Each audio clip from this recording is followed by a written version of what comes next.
بسم اللہ الرحمن الرحیم۔ السلام علیکم ورحمۃ اللہ وبرکاتہ۔ حضرت ابو ہریرہ رضی اللہ تعالی عنہ بیان کرتے ہیں، رسول اللہ صلی اللہ علیہ وسلم نے فرمایا، بندہ کہتا ہے میرا مال، حالانکہ اس کا مال فقط 3 صورتوں میں ہے، جو اس نے کھا کر ختم کر دیا، یا پہن کر بسیدہ کر دیا، یا اللہ کی راہ میں دے کر ذخیرہ کر لیا، اور جو ان کے علاوہ ہے وہ تو اسے لوگوں کے لیے چھوڑ کر جانے والا ہے۔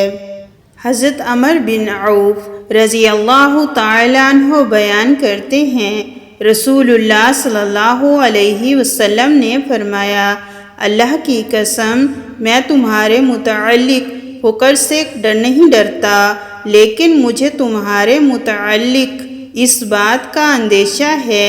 کہ دنیا تم پر فراغ کر دی جائے گی، جیسے تم سے پہلے لوگوں پر فراغ کی گئی تھی، پھر تم اس کے متعلق ویسے ہی رغبت رکھو گے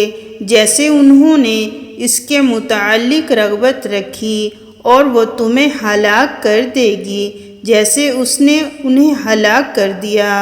حضرت عبداللہ بن مسعود رضی اللہ تعالیٰ عنہ بیان کرتے ہیں، رسول اللہ صلی اللہ علیہ وسلم نے فرمایا،